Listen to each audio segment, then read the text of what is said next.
हाँ बच्चों, आज कक्षा 10 क्लास चैप्टर 3 शुरुआत करते हैं। पाठ का नाम है धातु एवं अधातु। धातु और अधातु दोनों ही एक तत्व है। तत्व समान परमाणु से मिलकर बने होते हैं और इन तत्वों को आवर्त सारणी में रखा गया है। और ये तत्व जो होते हैं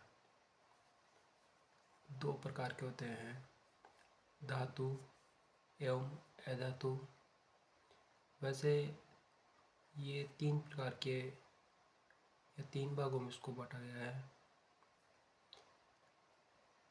तीसरी जो धातु है वो उपधातु आती है और इस उपधातु में धातु और अधातु के बीच के गुण पाए जाते हैं। तो सबसे पहले हम कुछ धातुओं के उदाहरण देखेंगे यहाँ पे। और ये धातु जो मुख्य रूप से हमारे आसपास जो पाई जाती है, ये फर्स्ट जो धातु है वह है आयरन, जिसे लोहा कहा जाता है। इसका जो प्रतीक है वह F ही होता है और इसे जनरली अपने आसपास आप लोगों ने देखा होगा। अगली जो धातु हम लेते हैं वह एल्युमिनियम है और थर्ड चांदी, कॉपर, ऐसे बहुत सारी धातुएं हैं। इसी प्रकार धातु के कुछ उदाहरण दे रखे हैं यहाँ पे। हाइड्रोजन है, नाइट्रोजन है, सल्फर, ऑक्सीजन, मतलब ये गैसीय अवस्था में पाई जाती है अधिकतर। और धातु जो होती है ठोस होती है। आगे अगर देखा जाए तो धातु के कई प्रकार के गुण पाए जाते हैं और इन धातुओं के गुणों के साथ साथ एक परिभाषा ये पढ़ेंगे हम यहाँ पे। जैसे अगर हम आगे चले चैप्टर में तो पाठ की जो शुरुआत होती है उसमें बता रखे हैं कि जो तत्व होते हैं उनकी कुल संख्या 118 होती है और ये 118 तत्व जो पाए जाते हैं आवर्त सारणी में इनको रखा गया है। सर्वप्रथम ब्रायल एवं लवाइजिए ने बताया था कि प्रकृति में कुल 118 तत्व पाए जाते हैं। तत्व का अर्थ होता है एक प्रकार के अणु होते हैं, पहले बताया मैंने, जो समान परमाणु से मिलकर बने होते हैं। और यदि अणु असमान परमाणु से मिलकर बने होते हैं तो उन्हें यौगिक कहा जाता है। आगे है गुणधर्मों के आधार पर इन तत्वों को मुख्य रूप से 3 भागों में बांटा गया है। पाठ में धातु और अधातु के बारे में बताया गया है, जबकि गुणधर्मों के आधार पर गुणधर्म धातु है फर्स्ट, सेकंड अधातु है, थर्ड पर उपधातु है। अर्थात ये 3 प्रकार की होती है गुणधर्मों के आधार पर। अब बात करेंगे धातुओं के भौतिक जो गुण होते हैं। तो मुख्य रूप से धातु के जो भौतिक गुण होते हैं वो पहला अगर देखा जाए तो इसमें दे रखा है धात्विक चमक। धातुओं में धात्विक चमक पाई जाती है, अर्थात एक शुद्ध रूप में धातु जो होती है वो चमकदार होती है। और यदि यूँ देखें कि जो धातु होती है वो शुद्ध रूप में चमकदार होती है, अर्थात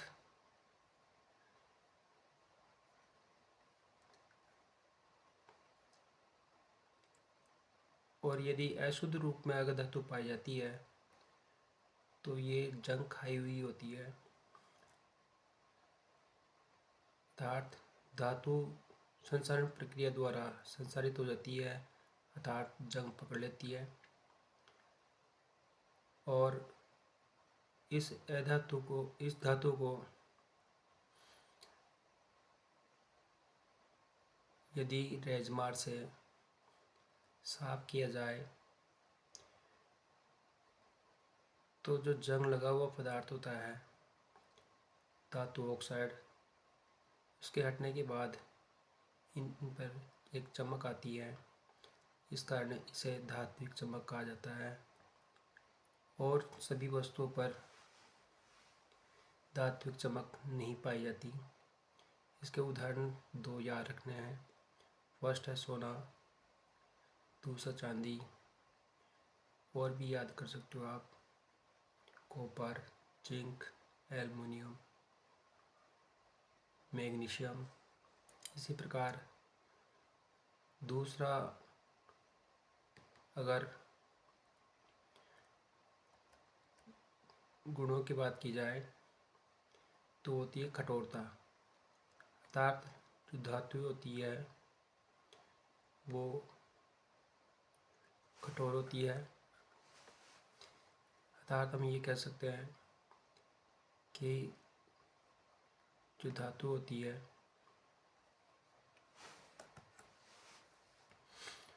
सोना है, चांदी या फिर लोहा, ये काफ़ी कठोर होते हैं। तीसरा नेट अगर लें उससे पहले जो है इसके अपवाद है। कुछ ऐसी धातु पाई जाती है जो काफ़ी मुलायम होती है, जिन्हें चाकू से आसानी से काटा जा सकता है। ये मोस्टली क्वेश्चन है। और इसमें 3 धातुएं हैं। सोडियम, जिसका प्रतीक Na होता है, लिथियम Li, पोटेशियम K। ये 3 ऐसी धातुएं हैं जो अत्यंत मुलायम होती है, जिन्हें चाकू से आसानी से काटा जा सकता है। इसी प्रकार सोडियम जो धातु होती है ये कठोर नहीं होती है और ये काफ़ी ज्वलनशील होती है, क्योंकि ये ज्वलनशीलता का इसका मुख्य कारण जो होता है ये अत्यंत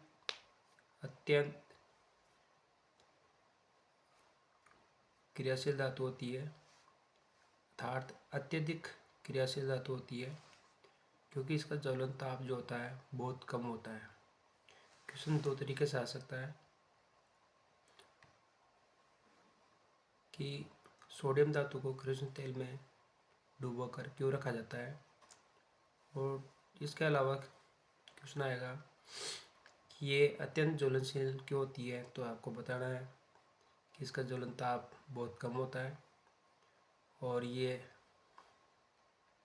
हवा के संपर्क में आकर तेजी के साथ आग पकड़ती है, इसलिए इसका ज्वलन ताप को अधिक बना करके रखा जाता है, अर्थात इसको किरोसिन के तेल में डुबोकर रखा जाता है। इसी प्रकार अगर बात की जाए तीसरा जो धातु का गुण होता है वो होता है धातु कमरे के ताप पर ठोस पाई जाती है, और इसका जो अपवाद है वह है पारा, इसको थर्मामीटर में काम में लिया जाता है और इसको मरकरी भी कहा जाता है। इसका प्रतीक Hg होता है और ये कमरे के ताप पर द्रवावस्था में पाई जाती है। अगर चौथा जो है इसका जो गुण होता है वो होता है आघात वर्ध्यता। अर्थात अगर इसको किसी ठोस वस्तु से पीटा जाए तो ये चादर के रूप में अर्थात चद्दर के रूप में फैल जाती है। और यदि किसी और वस्तु को अगर किसी ठोस वस्तु से पीटा जाए तो वो टूट जाती है। लेकिन धातु को चाहे कितना भी पीट लो वो टूटती नहीं, फैल जाती है। और इसका उदाहरण है लोहा है, एल्युमिनियम। और इसका यहाँ पर एक अपवाद मतलब इसमें एक क्वेश्चन हो रहा है और वो है सोना। मतलब इसमें ये क्वेश्चन थोड़ा अलग है कि कुछ धातु को पीट पीट कर चादर के रूप में व्यक्त करना आघात वर्ध्यता कहलाता है। तो अर्थात ये हो गया कि धातु जो होती है वो एक ऐसा गुण रखती है जिससे उस पर चोट मारी जाए तो वो काफ़ी फैल जाता है। इसी प्रकार पांचवा जो गुण होता है वो होता है तन्यता। और तन्यता का अर्थ होता है तारों के रूप में धातु को खींचा जा सकता है या कोई रूप दिया जा सकता है। अर्थात 1 ग्राम सोने में अगर 1 ग्राम सोना लिया जाए तो 2 किलोमीटर लंबा तार बनाया जा सकता है। और इसी प्रकार यहाँ पर जो मोस्टली जो गुण है वो यहाँ पर बताए गए हैं 5। इसके अलावा अगर छठा गुण देखा जाए तो वो गुण होता है कि इनका गलनांक और खोदनांक काफ़ी उच्च होते हैं। और सातवां अगर गुण बताया जाए तो ये विद्युत के सुचालक होते हैं और ऊष्मा के भी सुचालक होते हैं। तो देखा आपने कि इसके जो गुण होते हैं वो मुख्य रूप से यहाँ पर 5 बता रखे हैं, लेकिन हमें 2 गुणों को और याद करना है। इसी प्रकार एक क्वेश्चन आता है आघात वर्ध्यता और तन्यता में क्या अंतर है। तो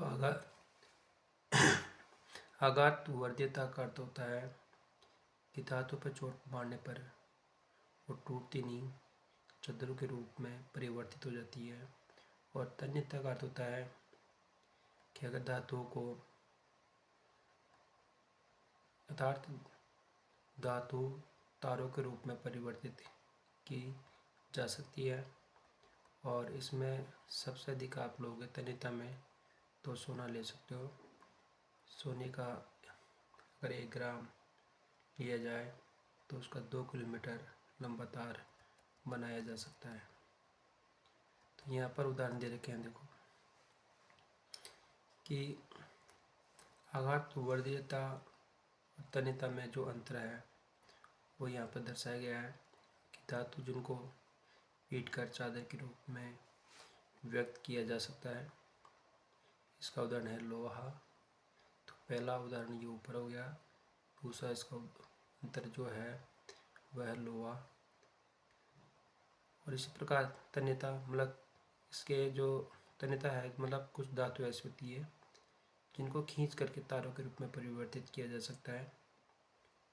इसका मुख्य उदाहरण जो है वो सोना है। और अभी हम बात कर रहे थे छठा, यहाँ पर छठा दे दिया है। यहाँ पे विद्युत और ऊष्मा की क्या होती है, सुचालक होती है। अतः किसी भी सिरे को अगर गर्म किया जाए तो सारे सिरे जो है सारे जो भाग होते हैं धातु के वो क्या हो जाते हैं, गर्म हो जाते हैं। और किसी भी धातु के एक पदार्थ, अगर कोई लोहे की छड़ ली जाए, एक लंबा तार लिया जाए, या धातु का कोई भी सामान लिया जाए, तो उसमें विद्युत धारा अगर प्रवाहित की जाती है तो इसके सभी भागों में विद्युत धारा का प्रभाव देखा जा सकता है। उदाहरण है चांदी, सोना, तांबा, पीतल। और इसी प्रकार से यहाँ पे इनके जो है अपवाद दे रखे हैं यहाँ पे, कि कुछ ऐसी धातु होती है जैसे सीसा, लेड, पीबी, पारा, Hg। ये दो ऐसी है जो विद्युत व ऊष्मा के कुचालक होती है। तो ये अपवाद ही यहाँ पे, इन अपवादों को आपको याद रखना है। सातवां है ध्वनिक, जिसको बोलते हैं सोनोरस। तो ये सोनोरस आपको याद रखना है। सोनोरस अर्थात यहाँ पर अगर किसी धातु को या धातु की सतह पर तेज प्रहार किया जाए या चोट मारी जाए तो इनमें ध्वनि उत्पन्न होती है, जिस कारण इस गुण को ध्वनिक या सोनोरस कहा जाता है। आठवां जो है वो है घनत्व। इनका घनत्व काफ़ी उच्च होता है और इनका गलनांक भी काफ़ी उच्च होता है। अपवाद स्वरूप देखा जाए तो इसमें है सोडियम एवं पोटेशियम। इनका जो गलनांक होता है अत्यंत कम होता है। तो देखा आपने कि सभी के उदाहरण साथ में इनकी परिभाषा और कुछ अपवाद दे रखे हैं। तो आपको गुणों के साथ साथ इनके उदाहरण और अपवाद को याद करना है। इनमें से मोस्टली क्वेश्चन आते हैं और अभी वार्षिक एग्ज़ाम में आपको ज़रूर मिलेंगे। तो अपवाद को बिल्कुल याद करना है साथ में। अब लेते हैं अधातु के भौतिक गुण। अभी इससे पहले हमने लिए धातु के भौतिक गुण और रासायनिक गुण, और यहाँ पर हम ले रहे हैं अधातु के भौतिक गुण। तो सबसे पहले है कि जो धातु के गुण हमने लिए हैं उसके सेम उल्टे हैं। तो सबसे पहले धातु में हमने बताया था धात्विक चमक। तो उनमें धात्विक चमक पाई जाती है धातुओं में, लेकिन अधातु में चमक नहीं पाई जाती है। और इसका अपवाद जो है, अधातु होने के पश्चात भी आयोडीन जो होता है ये चमकदार होता है, नमक में पाया जाता है ये। दूसरा उदाहरण लेते हैं ऐसे ही कठोरता। धातु कठोर होते हैं लेकिन अधातु जो होती है मुलायम प्रकृति की होती है, ये कठोर नहीं होती है। लेकिन इसका जो अपवाद है वह है ग्रेफाइट, ये मुलायम होता है। और यहाँ पर ये अधातु जो दे रखी है यहाँ पे ग्रेफाइट दे रखा है, ठीक है। लेकिन यहाँ पर अपवाद मैंने गलत बोल दिया। ग्रेफाइट ये इसका जो है उदाहरण है। यहाँ पर अपवाद जो है हीरा है। हीरा जो है ठोस होता है और ये काफ़ी चमकदार भी होता है। तो इसमें गुण तो जो है धातु के समान होते हैं, लेकिन ये होता जो है अधातु है और इसे कार्बन का अपरूप ही कहा जाता है और ये अधातु की श्रेणी में आता है। नेक्स्ट है अधातु के जो रूप होते हैं, मतलब रूप का अर्थ है यहाँ पे अवस्था। और ये अधातु कुछ ठोस भी होती है और कुछ अधिकतर गैस से पाई जाती है। जैसे ठोस की अगर बात की जाए तो यहाँ पे हीरा, ग्रेफाइट, और अगर गैस की बात की जाए तो यहाँ पे है ऑक्सीजन। इसका अपवाद जो तुम्हें याद रखना है वो ब्रोमीन ब्रोमीन अधातु द्रवावस्था में पाई जाती है। नेक्स्ट चौथा, आघात वर्ध्यता, मतलब सारे गुण वही लेने हैं लेकिन धातु के विपरीत। यहाँ पर देखो आघात वर्ध्य नहीं होती है, आघात वर्ध्यता का गुण जो है वो नहीं पाया जाता है और ये पीटने पर टूट जाती है। जैसे ग्रेफाइट, जैसे पेंसिल हम यूज करते हैं, टूट जाती है। तन्यता, इनमें तन्यता का गुण नहीं पाया जाता है, इनको खींचने पर यह आसानी से टूट जाती है। जैसे ग्रेफाइट, इसका उदाहरण। ये विद्युत और ऊष्मा का चालक, विद्युत व ऊष्मा का चालक होती है ये।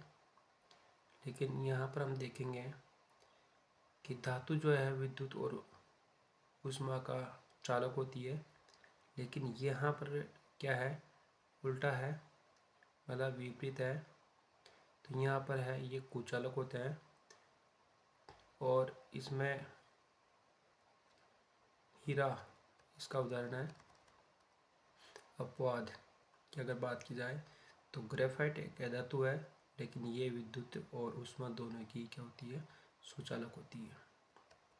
सातों गुण है सोनोरस, ध्वनिक, और धातु को अगर पीटा जाए तो इनमें ध्वनि उत्पन्न नहीं होती है और इसी प्रकार धातु को हम पीट भी नहीं सकते। इसके लास्ट पॉइंट है आठवां, घनत्व। धातु का घनत्व व गलनांक बहुत कम होता है जबकि धातु का गलनांक काफ़ी उच्च होता है। तो नेक्स्ट लेते हैं। यहाँ पर ये सारे गुण बता दिए मैंने, तो इसको हम नहीं लेंगे, ठीक है। तो इसको हम यहाँ पर डायरेक्टली आगे बढ़ते हैं।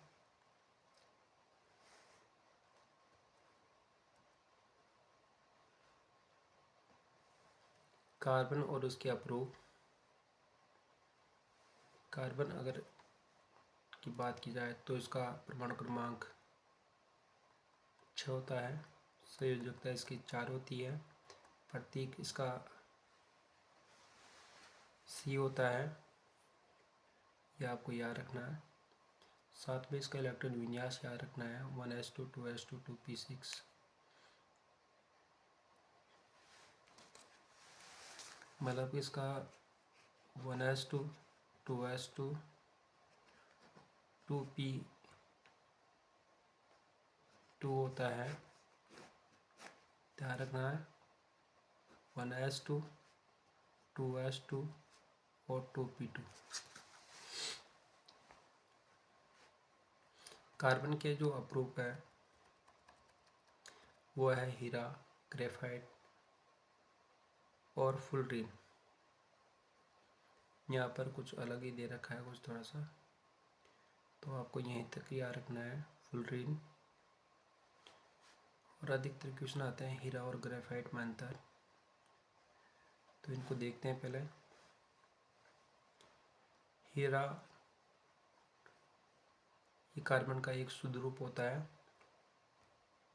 यहाँ पर दे रखा है। ये कार्बन का एक अपरूप है, तो हम अपरूप की ही बात कर रहे हैं। तो यहाँ पर आपको याद रखना है कि हीरा जो है कार्बन का एक शुद्ध रूप होता है, चमकदार होता है, कठोर होता है और इसमें हीरे में चतुष्फलकीय, मोस्टली क्वेश्चन है, चतुष्फलकीय ज्यामितीय संरचना पाई जाती है। अर्थात इसमें एक कार्बन परमाणु 4 अन्य कार्बन परमाणुओं के साथ जुड़ करके चतुष्फलकीय ज्यामितीय संरचना का निर्माण करते हैं और इसका गलनांक और घटनांक काफ़ी उच्च होता है। नेक्स्ट है ग्रेफाइट। ग्रेफाइट ये एक कार्बन का ही अन्य अपरूप होता है और ये विद्युत का बहुत ही अच्छा चालक होता है, इसलिए इसका एनोड या कैथोड बनाने के काम में इसको उपयोग में लेते हैं। ग्रेफाइट में एक क्वेश्चन आता है कि ग्रेफाइट में संरचना कैसी होती है, प्रति संरचना पाई जाती है और इसमें दुर्बल हाइड्रोजन आबंध पाया जाता है जिस कारण ये आसानी से टूट जाता है। फ्लोरीन की अगर बात की जाए तो ये भी एक अपरूप है और ये 60 कार्बन के अणुओं से मिलकर के बना होता है। तो इसका जो है बुकीमीटर लिखा हुआ है, तो यहाँ पर जो है बकमिंस्टर नामक एक वैज्ञानिक है, इन्होंने सबसे पहले इसकी संरचना का आविष्कार किया था, तो इसी के नाम से इसका नाम निकला है बकमिंस्टर फ्लोरीन, लेकिन यहाँ पर कुछ अलग ही नाम दे रखा है। अधिकांश जो धातु होती है पानी में आसानी से घुल जाती है और घुलने पर अम्लीय ऑक्साइड बनाती है। ये याद रखना है आपको। क्वेश्चन आता है न्यू टाइप में आ सकता है, ये खालिस्तान वगैरह में वस्तुनिष्ठ प्रश्न पूछ सकते हैं कि अधिकांश जो है धातु जो है पानी में घुल करके बनाती है अम्लीय ऑक्साइड, जबकि धातु जो है वो इसका विपरीत क्षारकीय ऑक्साइड बनाती है। तो आपको ये याद रखना है। अगला है धातु का रासायनिक गुणधर्म। तो क्वेश्चन जो आते हैं वो आते हैं कि भौतिक गुण लिखिए या रासायनिक गुण लिखिए। तो अगर आप गुण लिखते हो तो उसके साथ में ये ध्यान रखना है कि कौन सा जो गुण है हम यहाँ पे लिखेंगे। तो डायरेक्टली याद रखना है कि धातु जो होती है वो ऑक्सीजन के साथ मिल करके धात्विक ऑक्साइड का निर्माण करती है। जैसे यहाँ पर अगर लिया जाए कॉपर को वायु के साथ में अगर गर्म किया जाता है तो ये ऑक्सीजन से विक्रिया करके कॉपर ऑक्साइड बनाता है और ये एक काला ऑक्साइड होता है Cu+O2 CuO। मतलब कॉपर जो है ऑक्सीजन के साथ विक्रिया करता है तो कॉपर सेकेंड ऑक्साइड का निर्माण करता है। इसी प्रकार एल्युमिनियम ऑक्सीजन के साथ विक्रिया करके एल्युमिनियम ऑक्साइड का निर्माण करते हैं अर्थात Al2O3। नेक्स्ट उभयधर्मी ऑक्साइड, मतलब कुछ ऐसे ऑक्साइड होते हैं जो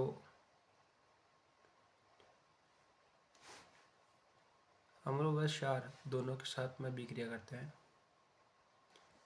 अगर इसकी बात की जाए तो यहाँ देख रहे हैं कुछ धातु ऑक्साइड जैसे एल्युमिनियम है ऑक्साइड, एल्युमिनियम ऑक्साइड में धातु ऑक्साइड, यहाँ पर दे रखा है धातु ऑक्साइड, तो ये एल्युमिनियम धातु होती है और ऑक्साइड जो है ऑक्साइड ही होता है। और इसी प्रकार दूसरा जिंक ऑक्साइड, ये अम्लीय और क्षारीय दोनों प्रकार के क्या करती है व्यवहार को प्रदर्शित करती है।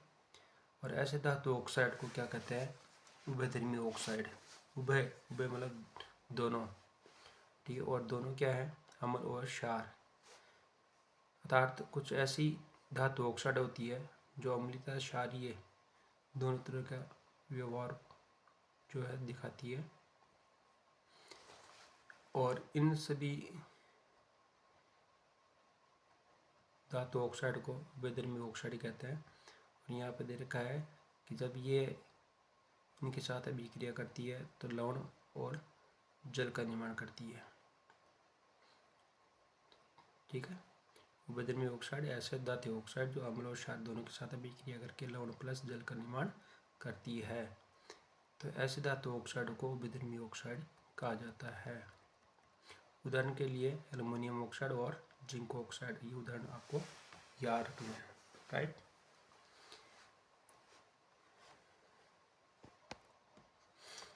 धातु के साथ अभिक्रिया हो गई, अम्ल और क्षार के साथ अभिक्रिया की है भी। नेक्स्ट है वायु के साथ अभिक्रिया। तो वायु के साथ अभिक्रिया की अगर बात की जाए तो धातु ऑक्सीजन के साथ अभिक्रिया करती है तो धातु ऑक्साइड का क्या करती है निर्माण। ये नीचे दे रखा उदाहरण, ये पार्ट जो फर्स्ट है उस पार्ट फर्स्ट में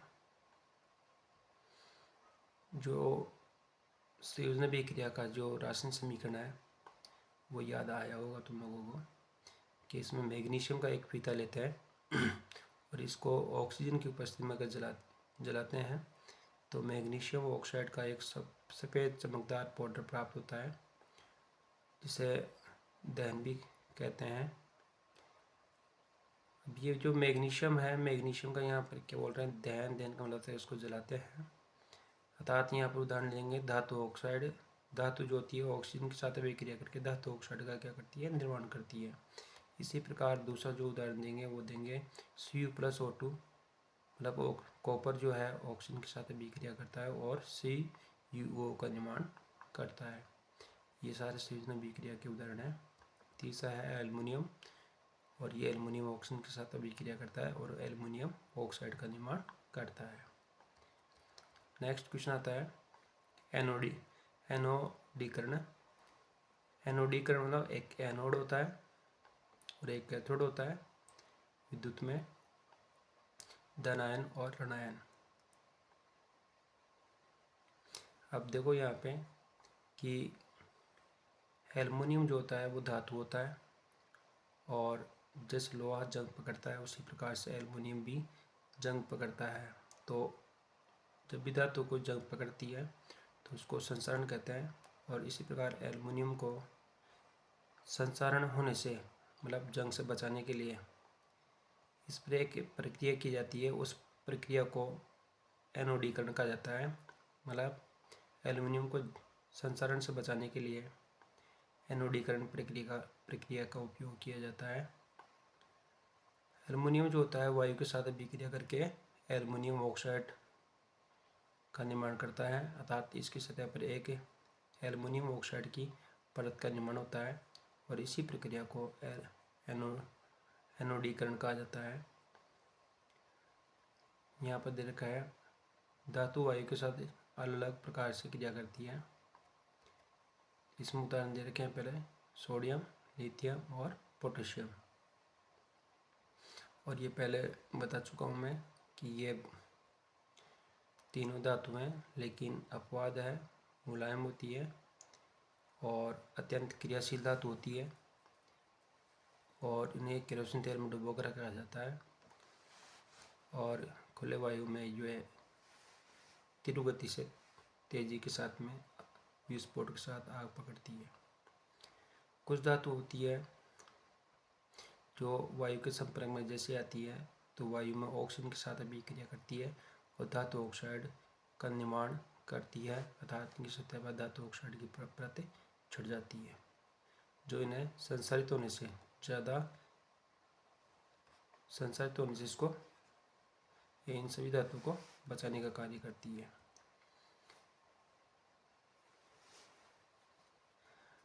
लोहा जो होता है जिसे हम आयरन कहते हैं, प्रतीक Fe होता है,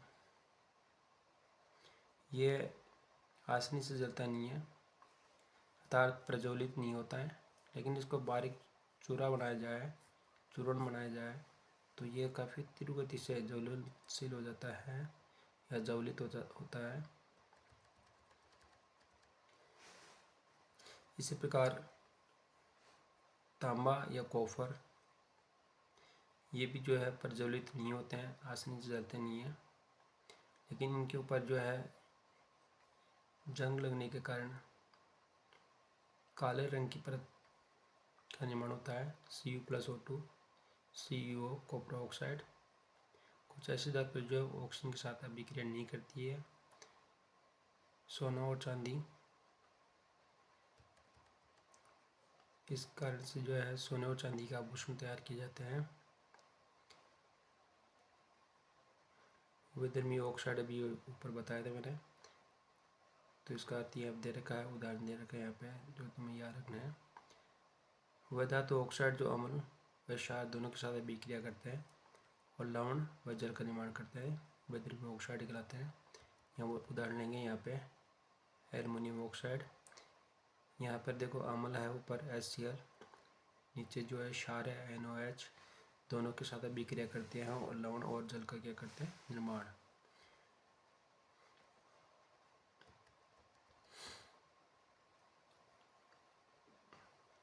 नेक्स्ट अगले क्वेश्चन आते हैं कि धातु ऑक्साइड जब अम्ल के साथ भी क्रिया करता है तो यहाँ पर लवण प्लस जल का निर्माण करते हैं। तो ये कौन से प्रवृत्ति के होते हैं? तो क्षारीय प्रवृत्ति के होते हैं। इसका सेम यहाँ पर उल्टा है कि धातु ऑक्साइड क्षार के साथ क्रिया करते हैं तो अम्लीय प्रकृति का निर्माण करते हैं। यह अम्लीय प्रकृति होती है इनकी। तो ये अम्लीय प्रकृति और क्षारीय प्रकृति के रिलेटिव क्वेश्चन आ चुका है, तो ये याद रखना है। और ये धातु ऑक्साइड दोनों अम्ल हो या क्षार हो, दोनों के साथ में सेम उत्पादों का निर्माण करते हैं, लवण और जल का। नेक्स्ट है धातु के रासायनिक गुण। धातु जल के साथ भी क्रिया करती है तो यहाँ से हाइड्रोजन गैस का निष्कासन करती है और धातु ऑक्साइड का क्या करती है? निर्माण।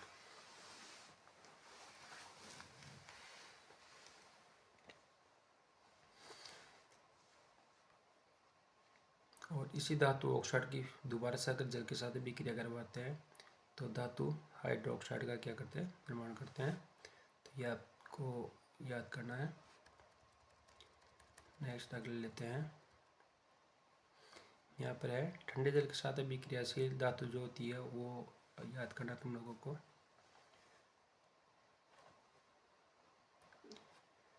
कि ठंडे जल के साथ जो क्रियाशील धातु होती है वो होती है सोडियम और पोटेशियम, कैल्शियम।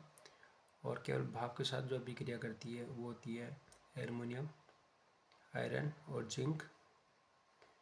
और कुछ ऐसी धातु होती है जो जल के साथ कोई अभिक्रिया नहीं करती है, यहाँ पर उदाहरण नहीं दे रखा है। और गर्म जल के साथ जो अभिक्रियाशील होती है वो मैग्नीशियम होती है। और कैल्शियम और मैग्नीशियम जल के साथ अभिक्रिया करने पर तैरने लगती है, क्योंकि हाइड्रोजन गैस के बुलबुलों के साथ ये चिपक जाती है। यहाँ पर नीचे इनको और अच्छी तरह समझा रखा है। जैसे सोडियम है और ये सोडियम जो होती है जल के साथ अभिक्रिया करती है, तो यहाँ पर ये सोडियम दो हाइड्रोजन के साथ में अभिक्रिया करती है। तो एक हाइड्रोजन यहाँ पे जो है, कुल मिला के ये कह सकते हैं कि सोडियम जब जल के साथ अभिक्रिया करते हैं तो यहाँ पर ऑक्सीजन गैस का क्या होता है? निष्कासन होता है। साथ में सोडियम हाइड्रोक्साइड का निर्माण होता है। नेक्स्ट है गर्म जल के साथ अभिक्रिया कुछ धातु गर्म जल के साथ अभिक्रिया करती है, जैसे मैग्नीशियम है जल के साथ अभिक्रिया करती है तो यहाँ पर हाइड्रोजन गैस का क्या होता है? निष्कासन। और यहाँ पर जो है मैग्नीशियम प्लस H2O जो अभिक्रिया करते हैं तो यहाँ पर मैग्नीशियम हाइड्रोक्साइड का निर्माण करती है। मैग्नीशियम हाइड्रोक्साइड एक प्रकार का क्षार है। सोडियम हाइड्रोक्साइड भी एक प्रकार का क्षार है। धातु और अधातु वाले चैप्टर में मैंने पढ़ाया था। Potassium hydroxide, sodium hydroxide, magnesium hydroxide, milk of magnesium antacid के रूप में काम में लेते हैं इसको। और धातु की भाप के साथ जो अभिक्रिया होती है, जैसे लोहा, इसको आयरन बोलते हैं, जिंक, जस्ता, एल्युमिनियम। तो यहाँ पर भी हाइड्रोजन गैस का क्या होता है? निष्कासन होता है। यहाँ पर एल्युमिनियम ऑक्साइड का निर्माण होता है। तो यहाँ पर एल्युमिनियम जो होता है जल के साथ अभिक्रिया करके एल्युमिनियम ऑक्साइड का निर्माण करते हैं। और इसी प्रकार आयरन जल के साथ अभिक्रिया करके फेरिक ऑक्साइड का निर्माण करते हैं। धातु जल के साथ अभिक्रिया नहीं करती है। सोना, चांदी और लेड। तो यहाँ पर जो है सीसा ही है और सोने का जो प्रतीक है AU और चांदी का AG, शीशे का PB होता है। लेड यहाँ पर जो है AU जो है इसका लैटिन नाम जो है तुम्हें याद रखना है, और इसी प्रकार चांदी का है अर्जेंटम और शीशे का है प्लम्बम, अच्छा नाम है। धातु की तनु अम्ल के साथ अभिक्रिया करवाते हैं। तो यहाँ पे धातु की तनु अम्ल के साथ अभिक्रिया। तो सबसे पहले बात करेंगे तनु और सांद्र। दो प्रकार के होते हैं विलयन। अगर इसकी क्रियाशीलता को अगर कम करना होता है तो इसमें कुछ मात्रा में या अधिक मात्रा में क्या करते हैं, जल मिला दिया जाता है। तो इस अवस्था को तनु कहा जाता है। किसी विलयन में जल की मात्रा अगर अधिक पाई जाती है तो उसको तनु कहते हैं, और यहाँ पर ये कम पाई जाती है तो उसको क्या कहेंगे, सांद्र कहते हैं। यहाँ पर है अम्ल की धातु के साथ अभिक्रिया, चित्र द्वारा समझाया गया है।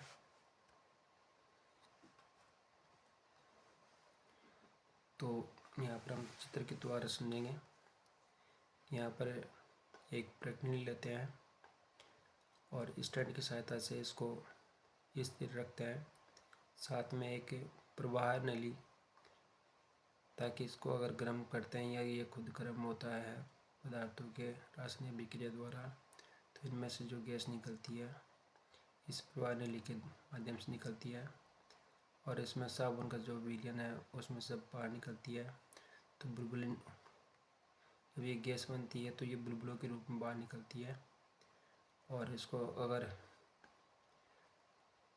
मोमबत्ती की सहायता से अगर जलाया जाता है तो यहाँ पर ये जब ये प्रयोग करते हैं तो ये विस्फोट के साथ में जलता है, मतलब फटफट की आवाज़ के साथ में जल ध्वनि निकालते हैं, क्योंकि ये इनमें जो है हाइड्रोजन गैस का क्या होता है, दहन होता है।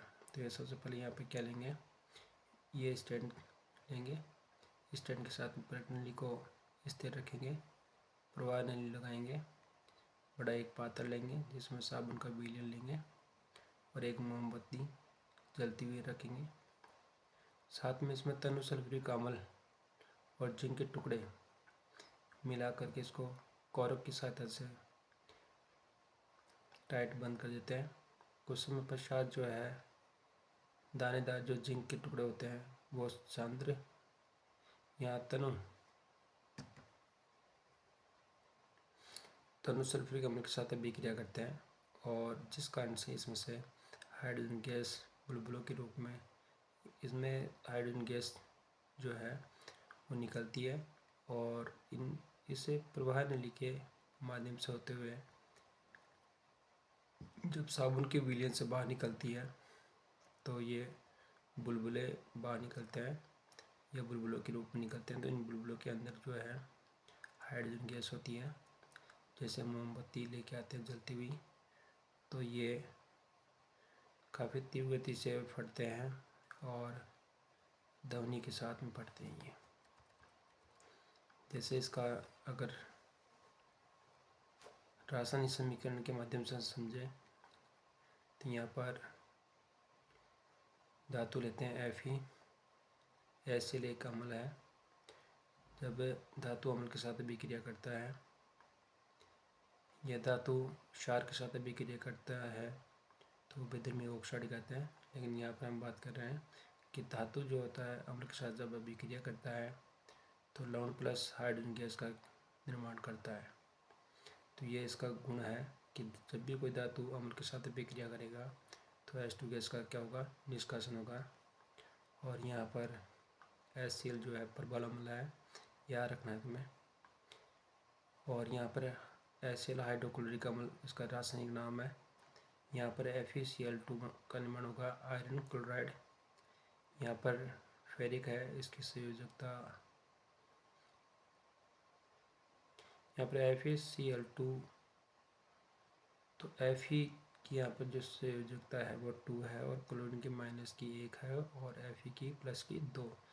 तो यहाँ इस प्रकार से ये अदला बदली होने पर संयोजकता होगा। यहाँ पर FeCl2 का निर्माण होता है। इस प्रकार मैग्नीशियम एक धातु है, और प्रबल अम्ल के साथ अभिक्रिया करवाते हैं तो मैग्नीशियम क्लोराइड का निर्माण होगा, क्योंकि HCl निकालने के बाद में यहाँ पर भी मैग्नीशियम परमाणु क्रमांक 12 और संयोजकता 2 होती है। क्लोरीन की -1 तो MgCl2 का निर्माण होता है। और इसी प्रकार जिंक की अगर अभिक्रिया कराते हैं H2SO4 के साथ में तो ZnSO4 प्लस H2 का निर्माण होता है। और इसी प्रकार अगला नेक्स्ट है पॉप टेस्ट। पॉप टेस्ट का अर्थ यही है कि अभी ऊपर जो उदाहरण से हमने समझाया प्रयोग द्वारा कि जब किसी रासायनिक अभिक्रिया में प्रज्ञली से गैस निकलती है, जब ऊपर देखते हैं एक बार, जिंक मतलब धातु,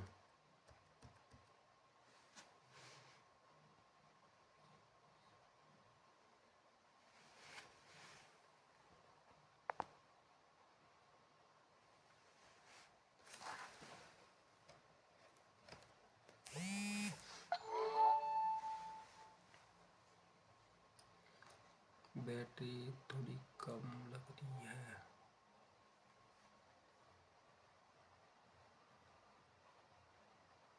थोड़ा सा प्रॉब्लम है,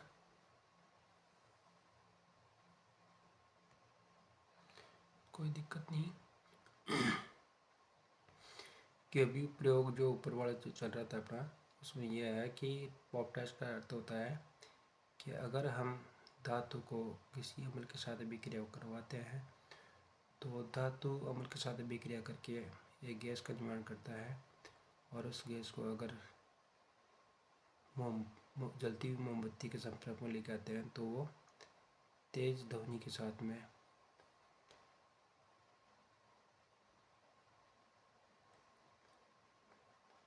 जलता भी है। तो यहाँ पर दे रखा है कि तेज ध्वनि उत्पन्न करता है, इस कारण इसको पॉप टेस्ट कहा जाता है। और इसके साथ में हाइड्रोजन गैस का क्या होता है, निष्कासन। कुछ है धातु तनु अम्ल के साथ अभिक्रिया नहीं करती है, इसका अपवाद याद रखना है। कौन कौन सी धातु जो है वो तनु अम्ल के साथ अभिक्रिया नहीं करती है, जैसे पारा है, इसको मरकरी कहते हैं और इसका प्रतीक है G होता है। कॉपर, Cu, चांदी, ये सभी जो धातुएं हैं ये अम्ल के साथ अभिक्रिया नहीं करते हैं। नेक्स्ट अगला क्वेश्चन जो है, नाइट्रिक अम्ल जब धातु के साथ अभिक्रिया करती है तो ये भी इसका अपवाद है कि ये H2 गैस उत्पन्न क्यों नहीं करती।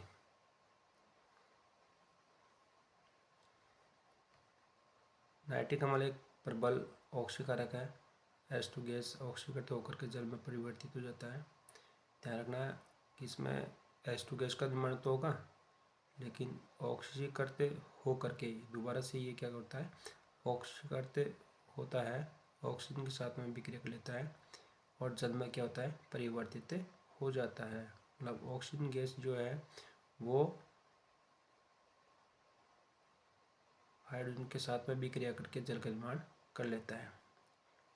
और इस कारण से ये नाइट्रोजन के अपचयित होकर के ये किस में कन्वर्ट हो जाता है, NO2 NO और N2 में परिवर्तित हो जाता है। धातु के अन्य लवणों के साथ अभिक्रिया अगर कराते हैं, जैसे धातु में लेते हैं Fe और इसको यौगिक लेते हैं CuSO4, कॉपर सल्फेट का विलयन, ये नीला है तो ये कैसा होगा, हरा। इसके रिलेटिव एक क्वेश्चन आता है, ध्यान रखना है कि अगर कोई धातु है नीले रंग के पदार्थ के साथ अभिक्रिया करता है और फेरस सल्फेट विलयन का निर्माण करता है तो उसका रंग कैसा होगा।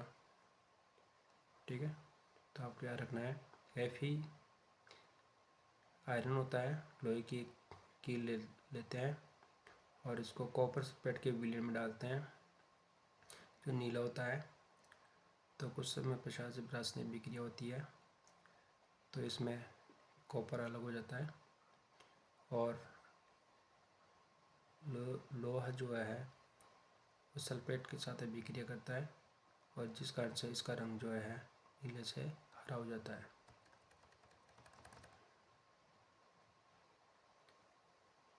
अधिक क्रियाशील धातुएं जो है अपने कम क्रियाशील धातुओं को उनके यौगिक से विस्थापित कर देती है।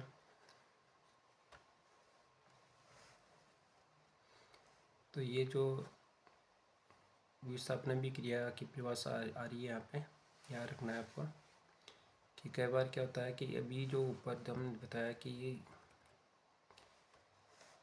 जो आयरन होता है, ये आयरन जो है कॉपर सल्फेट के साथ अभिक्रिया अगर करता है तो यहाँ से ये कॉपर को क्या कर रहा है यहाँ पे विस्थापित, क्योंकि ये जो Fe है इसकी क्रियाशीलता कॉपर से अधिक है।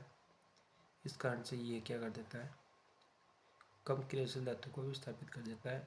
ये विस्थापन अभिक्रिया की परिभाषा भी याद है रखना है तुम्हें। उदाहरण देखो, आयरन ये कॉपर से अधिक क्रियाशील है, जो बता चुका मैं ऊपर वाले। नेक्स्ट 1 नंबर का क्वेश्चन आता है मोस्टली एक्वारेजिया। एक्वारेजिया का अर्थ होता है कि ये हाइड्रोक्लोरिक एसिड और सांद्र नाइट्रिक एसिड मतलब HCl और HNO3 का मिश्रण होता है।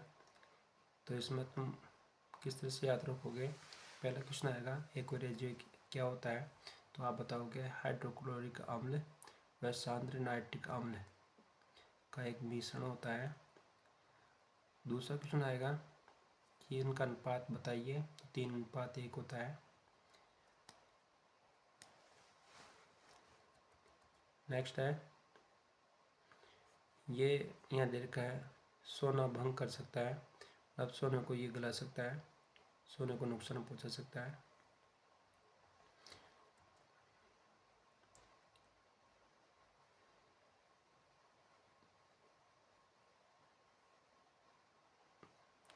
नेक्स्ट आगे चलते हैं, यहाँ दे रखा है आसानी से समझ लेना।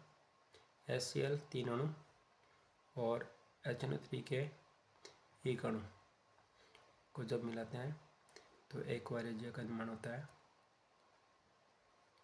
और इसमें अगर सोना डाल दिया जाए या प्लेटिनम तो ये दोनों ही काफ़ी महंगी होती है, दोनों को ये आसानी से गला सकता है।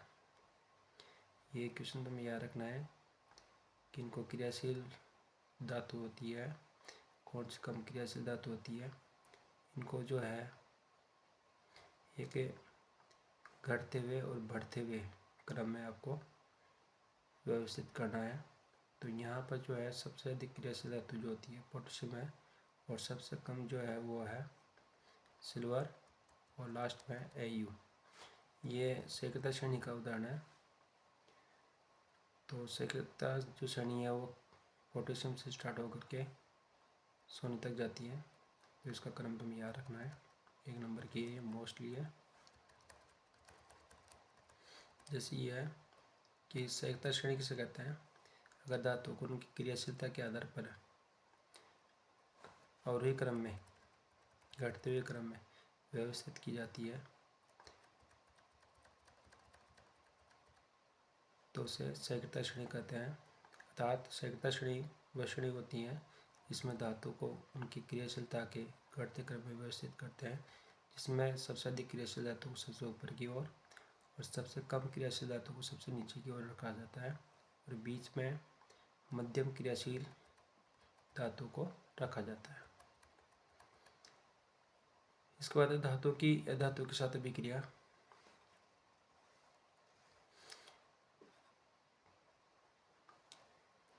धातु और अधातु के साथ अभिक्रिया करते हैं तो सबसे पहले हम यहाँ पर समझते हैं कि आयन जो होते हैं वो क्या होते हैं। 1 नंबर का क्वेश्चन आता है कि आयन क्या होता है। आवेशित कण को ही आयन कहते हैं, और ये आयन जो होते हैं वो 2 प्रकार के होते हैं। दोबारा सुनना कि आयन किसे कहते हैं, तो आपको बताना है कि धन आवेशित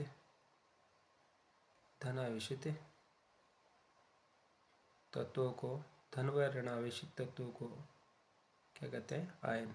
और ये आयन जो होते हैं 2 प्रकार के होते हैं, जिन पर धनावेश होता है धन आयन कहलाते हैं, जिन पर ऋणावेश होता है ऋण आयन कहलाते हैं। और ऋण आवेश और धन आवेश का अर्थ यह है कि इनकी संयोजकता कोष से जब इलेक्ट्रॉन त्याग दिए जाते हैं तो धन आयन कहलाते हैं, और इनकी बाह्य संयोजकता कोष से, यहाँ पर दे रखा है केवल संयोजकता, अर्थात सबसे बाह्य संयोजकता जो कोष होता है उस कोष से जब इलेक्ट्रॉन ग्रहण करते हैं तो उसे ऋण आयन कहते हैं। नेक्स्ट है कक्षा। तो कक्षा जो होती है 4 होती है, के एल एम और एन, अच्छी तरह बताई हुई है। और प्रत्येक में इलेक्ट्रॉन की संख्या जो होती है वो होती है 2, 8, 18, 32। अगर ये भूलते हैं तो इसमें से मोस्टली जो क्वेश्चन है वो ये है कि किसी भी कक्षा में इलेक्ट्रॉन की संख्या ज्ञात करने के लिए कौन से सूत्र का प्रयोग किया जाता है। तो यहाँ पर 2n की घात 2, तो यहाँ पर 2n स्क्वायर है, रेड अक्षर में दे रखा है, तो मोस्ट है। किसी भी कक्षा में कितने इलेक्ट्रॉन होते हैं उसको आसानी से ज्ञात करने के लिए ये सूत्र होता है 2n स्क्वायर, 2n की घात 2।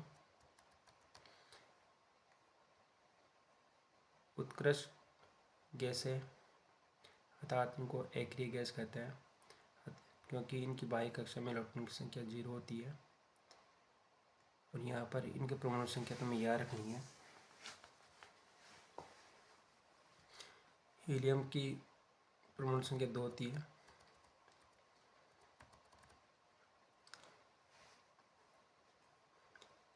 कि ये केंद्र है, केंद्र में प्रोटॉन न्यूट्रॉन होता है, इलेक्ट्रॉन जो चक्कर काटते हैं, तो इनकी बाहरी कक्षा में 2 इलेक्ट्रॉन यहाँ पर दर्शाया गया है। इसी प्रकार नियॉन की अगर बात की जाए तो ये केंद्र है, परमाणु का स्ट्रक्चर है ये, और इनकी बाह्य कक्षा में इलेक्ट्रॉन की संख्या जो होती है यहाँ पर दे रखा है, परमाणु क्रमांक 10 है। तो पहली कक्षा में 2 इलेक्ट्रॉन डालेंगे यहाँ पे K2, और दूसरी कक्षा जो है L है, तो इसमें इलेक्ट्रॉनों की संख्या 8 है। तो यहाँ पर जो है 1, 2, 3, 4, 5, 6, 7, 8 है। तो पहली कक्षा देखो, यहाँ पे पहली कक्षा में 2 इलेक्ट्रॉन दे रखे हैं यहाँ पे, और इसके अलावा बाह्य कक्षा में दूसरी कक्षा में जो है इलेक्ट्रॉन की संख्या 8 होती है। इसी प्रकार में यहाँ पे और भी देख रहे हैं, जैसे आर्गन 18 है, पहली कक्षा में यहाँ पे 2 है, के एल में जो है 8 है, दूसरे में 18 बच सकते हैं, लेकिन इसके पास 8 ही रह गए। तो सेम ये डायग्राम कि पहले कक्षा में 2 है, दूसरे में जो है यहाँ पे 8, और तीसरे में यहाँ पे 8 दर्शाया, राइट।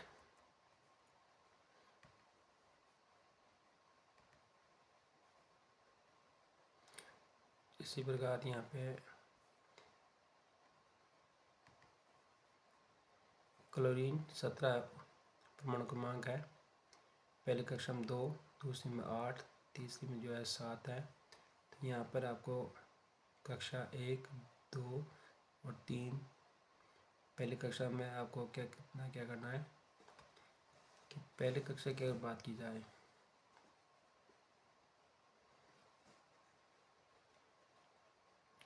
तो यहाँ पर सेम इसी तरीके से क्लोरीन को आपको दर्शाना है।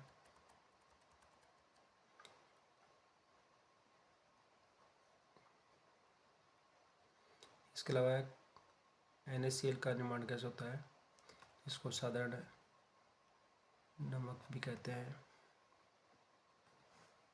तो यहाँ पर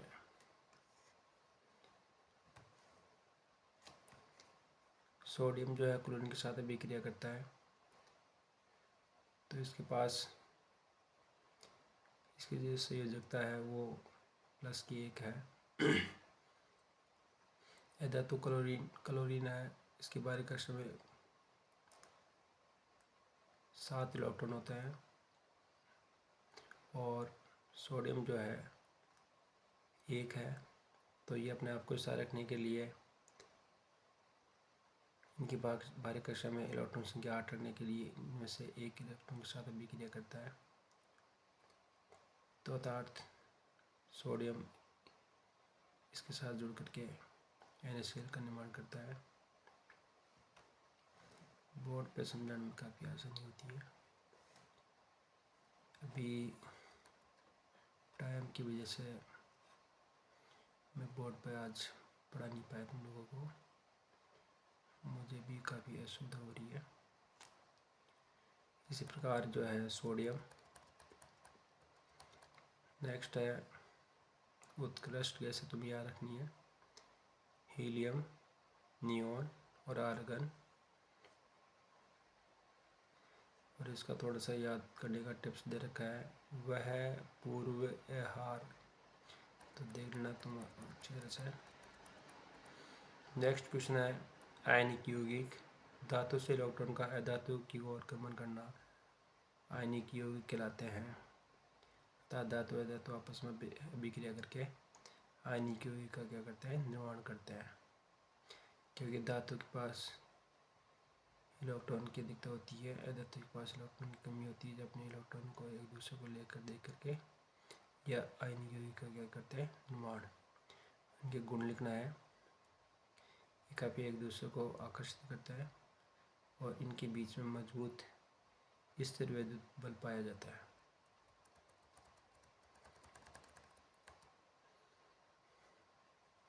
जैसे Na